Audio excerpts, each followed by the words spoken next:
Okay, so today's presentation, you guys as an audience would be people who are wanting to sell their home in a buyer's market, the market that we have right now. That roughly about 5 years ago, housing prices were inflating at a rate that was not sustainable, and now that the market has decided to crash, or the economy has gone down, we have a predicament for buyers, and that's what I'm going to talk about today. So some options that sellers have when it comes to how to price their home. Now, one option would be to price your house so you do not take a loss. Now that would ignore market conditions, and the house may sit on the market for a long time. And when I say not to take a loss, that is that if you bought at the height and the local market went down and you tried not to lose money, that would be taking a loss. Another option would be to price low and hope for a bidding war.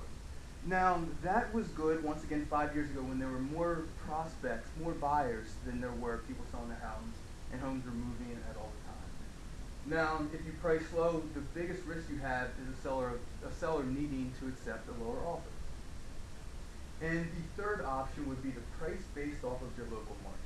The local market being the houses in your vicinity, and that would be comps. So what you have the opportunity to do is research comps, comparable houses to what you have and what you want to sell, and use that to determine the actual rate for the market. Now, once again, as I've talked about taking a loss, as you look at this graph, you can see how this is New York City, but it most likely was almost everywhere in America, how the prices peaked in 2005 and have steadily declined until 2009. So right there, you might not want to take a loss, because imagine if you bought your house at $500,000 in 2005 and that house is only worth $350,000.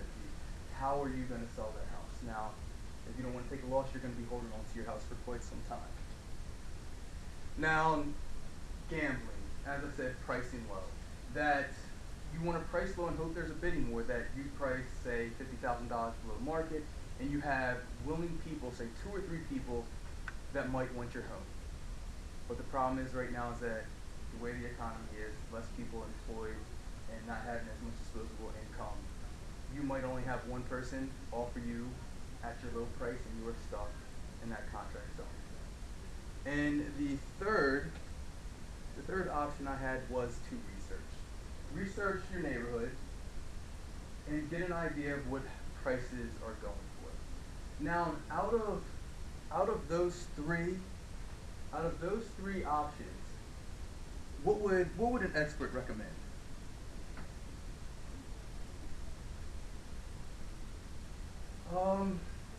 I'd say that the expert would recommend to pull recent comps and do your research as to what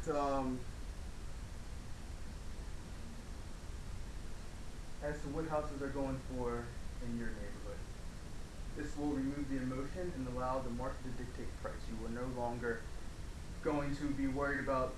No, let me remove the worried about part. That I know that you lived in this house and you put blood, sweat, and tears into it, and you might think that your house is worth more than what it really is. So you will remove emotion and you will go strictly by numbers on how to price your house in the market, and have the market dictate the price. And then finally, do not set the price strictly on profit of the deal.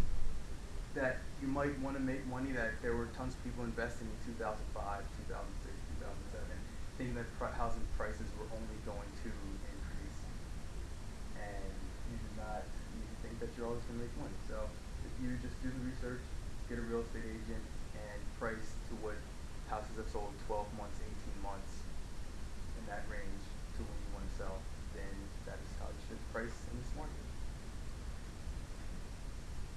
Any questions?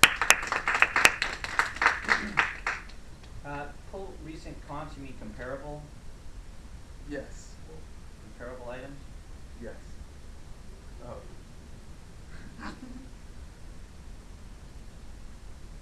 Yes, I'm only on questions, but Well, somehow, did we lose, did this go off? You just powered off, yeah. You powered off the, don't worry about it right now, we'll turn it Okay. back on in a second. No, the last one said, don't go for a profit? Yes. So what are you saying, go for what you paid for it when you bought it? No, I'm not saying go for what you paid for when you bought it, but when it comes to a profit, What does that say? No signal, please check input. Of not going for a profit. That don't try to sell your house. That imagine if you would have bought at the top of the market. This was more geared that say if you did buy within 3 years. Now if you held on to your house for 20 years, as you saw, houses prices were down here and they did steadily increase. That you can try getting a profit that way, but it was more or less based off of buying at a top market and the prices going down. Yeah, I'm not sure, we don't have that kind of problem necessarily in this area that other sections of the country have. I mean, we went way up and then it's gone back down, but I think we still have some areas there that are, I know my house is priced worth more market-wise than it is when I bought it. It's just, it's not where it was before it really tanked. I don't know when you bought. I'm 2004. See, I have mine in seven, Okay. so it's much closer. Is it much closer? Yeah, okay. Well, mine's not that bad.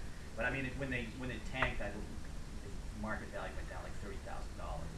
But it didn't, it's nowhere near what I owed on it. I'm still not in that. You know, upside down, you see people that are upside down. They're talking about people walking away from their mortgages. Underwater, yeah. Underwater, and those types of things. Okay, Louis, thank you. Now, let's figure out what we did here. Yeah, you turned that off. Yeah, I think Computer the sound? shower that. What happened to the computer? You turn off the entire. No. Okay, so if that's blinking, that probably means That should be coming back on. There we go. You turned it onto the laptop thing. So. Or we can put, I guess I'll fix that here in the center coming on.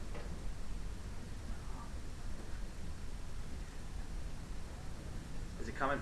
Does it make any sound? There you go. Turn green. Okay, I see it slowly. It looks like it's slowly coming. There you go. Okay. Really slow. Yeah,